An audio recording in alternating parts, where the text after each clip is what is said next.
আমার ছোটদের অনেক অনেক ভালোবাসা জানিয়ে আজকের ব্লগটি আমি শুরু করছি। আজকে হচ্ছে শনিবার, সেই রবিবারে ব্লগ করেছিলাম। তারপরে কি হয়েছিল জানো, আমার মোবাইল খারাপ হয়ে গিয়েছিল। আমার মোবাইলটা একদমই খারাপ হয়ে গিয়েছে, ভিডিও তো ভালো করে বানাতে পারছি না, শরীর খারাপ, মোবাইল খারাপ। যাই হোক, যখন মানে খারাপ সময় আসে না, চারিদিক থেকে একসঙ্গে আসে আর কি, বুঝলে তো। তো যাই হোক, মোবাইলটা খারাপ থাকার কারণের মধ্যে এই কদিন আর ব্লগ দিতে পারিনি। সেই রবিবারের ব্লগটা ছিল আমার কাছে, ওটাই দিয়েছি। মোবাইলটা ঠিক করে নিয়ে এসেছি, এখন আশা করি দিতে পারবো কিছুদিন ঠিক মতো ব্লগ তোমাদেরকে। কিছুদিন এর জন্যই বলছি যে মোবাইলটা আবার কখন খারাপ হবে কোনো ঠিক নেই। তো যাই হোক, আজকে হচ্ছে শনিবার আজকে তোমাদের সকলকে সঙ্গে করে নিয়ে সকাল থেকে আমি আমার ব্লগটি শুরু করছি। তনুর বাবা উঠে গিয়েছে, তনু তো বাইরে খেলা করছে সকাল সকাল উঠেই, আর সাইকেল চালাচ্ছে। আর তনুর বাবা গিয়েছে ফ্রেশ হতে, ঘর আর উঠানটা ঝাড় দিয়ে নিয়ে একটু চা করবো আজকে। মাথাটা জানি না কেন যে ব্যথা করছে, চা খেলে ঠিক হয়ে যায়, খুব ব্যথা করছে না। যাই হোক চলো তাহলে আগে ঝাড়ঝাড়টা দিয়ে তারপরে একটু চা বানাবো।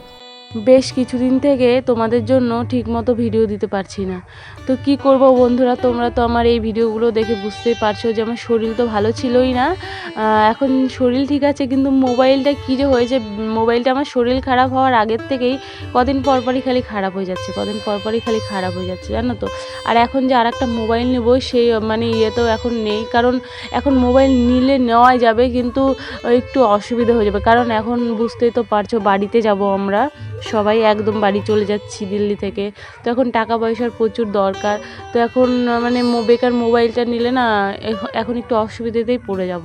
তো সেই জন্যই মোবাইলটা নিচ্ছি না। আর আপাতত এই মোবাইলটা চলে যাচ্ছে, কিন্তু এই যে ভিডিও করতে একটু অসুবিধা হচ্ছে, তোমাদেরকে ঠিকমতো ব্লগ দিতে পারছি না, আমারও খারাপ লাগছে। আমি কিন্তু ভীষণই ব্লগ করতে ভালোবাসি, ভালো লাগে, জানি না কতটুকু পারি না পারি তোমাদের সামনে ভালো করে তুলে ধরতে, সেটা তোমরাই বলতে পারবে। তো যাই হোক, আমি এখনও ভালো মতো শিখে উঠতে পারিনি, তবে চেষ্টা চালিয়ে যাব এর থেকে আরও ভালো করে করার। চেষ্টা করলে কি না হয়, চেষ্টা করলে সবই হয়, তাই না বন্ধুরা। তো যাই হোক, ওইদিকে ঝাঁঝাটা দিয়ে দেখো, এদিকে কিন্তু আমি চাটা বানিয়ে নিয়েছি, এসে এখন তিনজন মিলে চা খেয়ে নেব। আর বাবুটা এমন হয়েছে, দুধ খেতেই চাইছে না, বলছে আমাকেও চা দাও। আর আমাদের কি হয়েছে, সেই আমার না এরকম হয়ে গিয়েছে যে চা না খেলে এখন মাথা ব্যথা করছে, জানো তো। চা খাওয়ার একটা অভ্যাসে আর কি পরিণত হয়ে গিয়েছে, চা না খেলেই প্রচণ্ড কেমন যেন মাথাটা ব্যথা করছে, আর যেই চা খাচ্ছি অমনি ঠিক হয়ে যাচ্ছে, জানো, এরকম হয়ে গিয়েছে। এখন আমাকেও চা খেতে লাগবে রোজ মনে হচ্ছে। চা খাওয়ার পরে বড়মশাই তো কাজে চলে গিয়েছে, তারপর আমি এই যে বেছানা, তারপরে সোফার ওপরে জামা কাপড় ছিল ওইগুলো সমস্তটা গুছিয়ে নিয়েছি। এই দেখো সমস্তটা পরিষ্কার করে নিয়েছি। আর এই যে বাবুকে একটু বানিয়ে দিলাম এখন ম্যাগি, বাবু ম্যাগিটা খেয়ে নেবে। আজকে সকালে আর কিছু রান্না করিনি, তো ওই জন্যই বাবুকে ম্যাগি বানিয়ে দিলাম। আর আমার ঘরটার অবস্থা দেখো কেমন হয়ে গিয়েছে না, ঘরটা একদম কত সুন্দর করে আমি নতুন বউয়ের মতো সাজিয়ে রেখেছিলাম ঘরটাকে। আর এই বস্তাটা তো তোমরা জানোই, যারা যারা ভিডিও দেখেছে এর আগের দিনের, এই বস্তাটা এখন এই কয়দিন তোমরা এখানেই দেখতে পাবে। তো আমার ঘরটার অবস্থা এখন খুবই খারাপ। যাই হোক, এইরকমভাবেই কটা দিন থাকতে হবে, তোমাদেরকেও একটু দেখতে হবে, একটু মানিয়ে নিও তোমরাও। তোমাদের সঙ্গে তো রোজই ঘর গোছানো শেয়ার করি, তো আজকে আর শেয়ার করলাম না। বেছানা টেছানা এই দেখো গুছিয়ে নিয়েছি।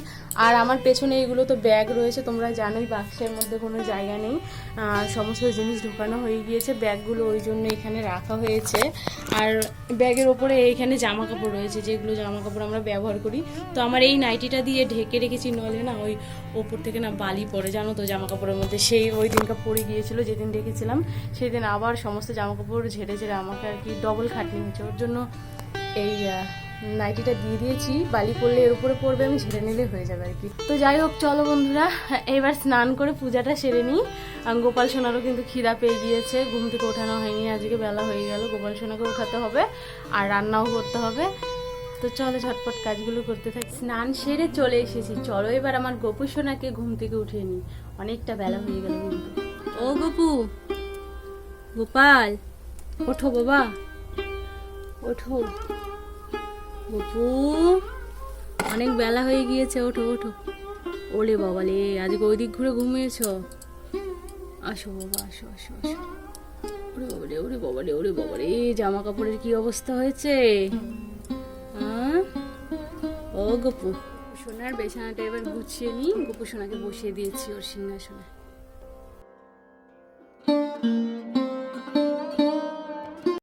গোপু সোনাকে ঘুম থেকে উঠিয়ে তারপরে বিছানাটা সুন্দর করে গুছিয়ে নিয়েছি। বিছানাটা সুন্দর করে গুছিয়ে রেখে চলে এসেছি ফুল উঠাতে। আর দেখো জবা ফুলের গাছটার 1-1.5 বছর বয়স হয়ে গেল, ওই রকমই 1.5 কি 2 বছর বয়স হয়ে গেল। কি সুন্দর জবা ফুল ফুটে, এর আগেও ফুটেছে কিন্তু এত ফুটেনি, এখন খুব সুন্দর জবা ফুল ফুটছে। আর এই যে ধোতরা গাছেও ধোতরা ফুল ফুটে গিয়েছে, কত সুন্দর। ভোলানাথের জন্য তুলে নিলাম, আর নীলকণ্ঠও নিয়ে নিচ্ছি বাবা ভোলানাথের জন্য। তো ফুলগুলো তুলে নিয়েই ঘরে যাব, গিয়ে ঠাকুরকে স্নান করিয়ে সুন্দর করে ফুলগুলো দিয়ে দেব। এই দেখো বন্ধুরা, ফুল তুলে নিয়ে এসে সব ঠাকুরকে স্নান করিয়ে নিয়েছি। আর গোপাল সোনাকে এই জামাটা আজকে পরিয়ে দিলাম। আর সব ঠাকুরের চরণে ফুল তুলসী পাতা দিয়ে দিয়েছি। আর এই যে এইদিকে দেখো আমার আরও ঠাকুর রয়েছে, সব ঠাকুরকে স্নান করিয়ে দিয়েছি, ফুল দিয়ে দিয়েছি। এই যে জবা ফুলগুলো ঘটে দিলাম মা লক্ষ্মীর। সব ঠাকুরের চরণে ফুল তুলসী পাতা দেওয়ার পরে পূজাটাও করে নিয়েছি। আজকে পূজাটা আর তোমাদেরকে দেখানোই হলো না, তো পূজা করার পরেই তোমাদের ঠাকুরগুলোকে একবার দেখিয়ে নিলাম। পূজাটা তো আর দেখাতে পারলাম না। তারপরে সোজা চলে এসেছিলাম রান্নার দিকে। তো কিছুক্ষণ পরে রান্নাটাও বসিয়ে নিয়েছিলাম। আজকে করে নিলাম মুসুরি, রসুন, কালো জিরা আর শুকনো লঙ্কা ফোড়ন দিয়ে করেছি। এখন শনিবার করে আর নিরামিষ খাওয়া হচ্ছে না, কয়েক সপ্তাহ হয়ে গেল। তো ডালটা হয়ে গিয়েছে, ফোড়ন দিয়ে নামিয়েও নিয়েছি। আর এই যে এখন সোমবার দিয়েছি হচ্ছে পেঁয়াজ, কালো জিরে আর হচ্ছে লঙ্কা চিড়ে। সোমবার দিয়ে এখন করে নেব চচ্চড়ি, মূলো, তারপরে কপির ডাঁটা, ফুলকপির ডাঁটা, বেগুন, আলু দিয়ে একটা চচ্চড়ি করছি। মাছ রয়েছিল, কালকের মাছের হচ্ছে একটা মাথা রয়ে গিয়েছে, রেখে দিয়েছি ও চচ্চড়ি বানানোর জন্য। সেই মাছের মোড়াটা দিয়েই আজকে চচ্চড়ি বানিয়ে নেব। আর এই পাশে ছোটো কড়াইয়ের মধ্যে বসিয়ে নিয়েছি মূলা দিয়ে, মূলার শাক দিয়ে একটা ভাজা। তো আজকে সিম্পল একটা রান্না হবে, ডাল, মূলার শাক ভাজা আর এই যে চচ্চড়ি। তো চচ্চড়িটা একটু ভাজা ভাজা হয়ে গেলেই তারপরে এই যে দিয়ে নিলাম মাছের মোড়াটা।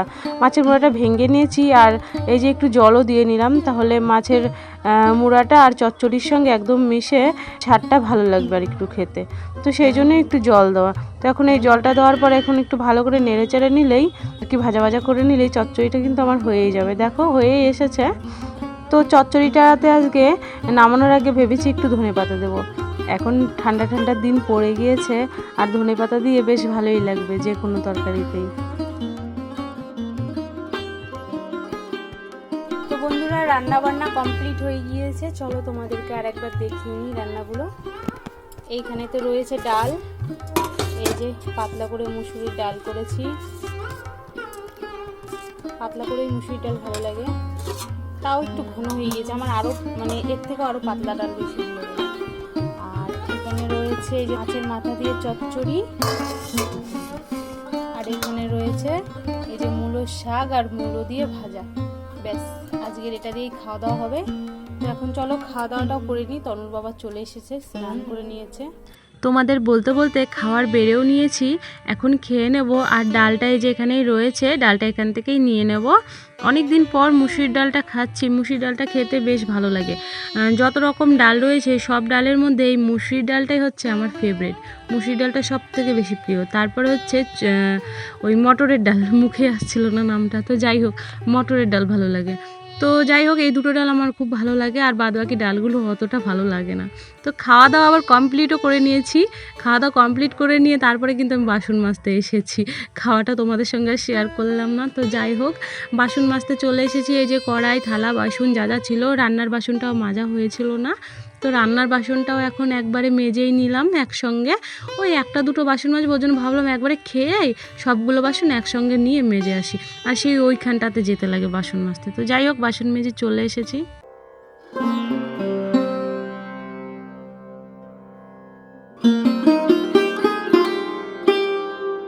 শুভ সন্ধ্যা বন্ধুরা, একদম চলে এসেছি সন্ধ্যার সময়।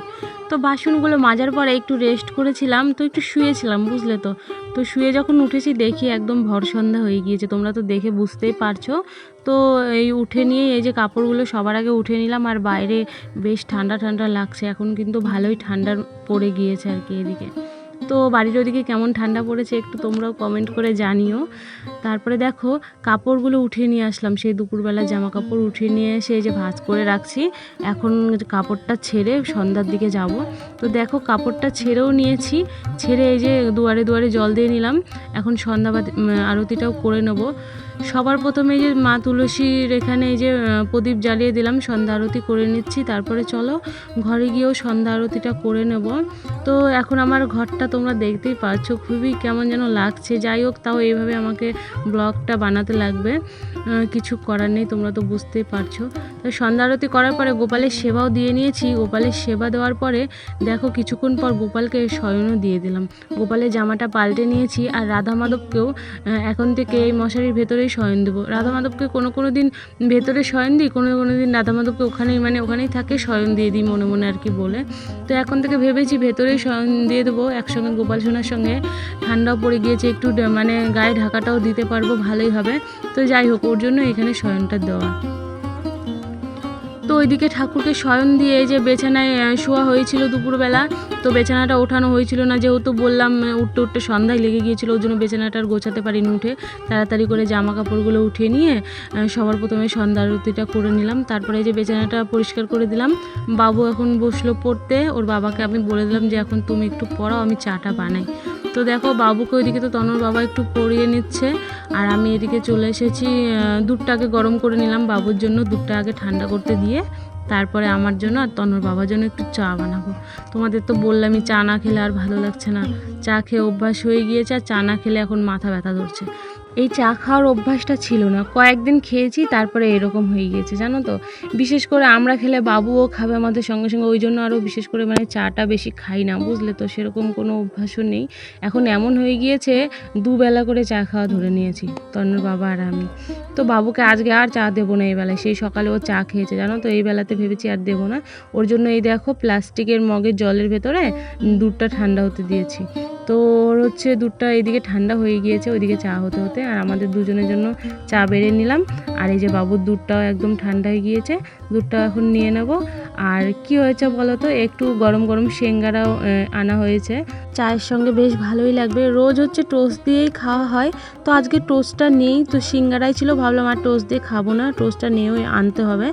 তো ওর জন্যই সিঙ্গারা দিয়েই খাবো, গরম গরম সিঙ্গারা আর গরম গরম চা। তো চলো খেয়ে নিই। তো বন্ধুরা, আজকের ব্লগটি আমি এখানেই রাখবো। তো এখন বেজে গিয়েছে কটা, দাঁড়াও দেখে নিই।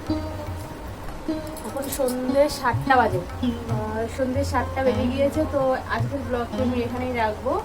আজকের ব্লগটি যদি তোমাদের ভালো লাগে অবশ্যই লাইক কমেন্ট শেয়ার করো, আর নতুন বন্ধুরা অবশ্যই আমার চ্যানেলটি সাবস্ক্রাইব করে আমার পাশে থেকো। তোমরা সবাই খুব খুব ভালো থেকো, সুস্থ থেকো।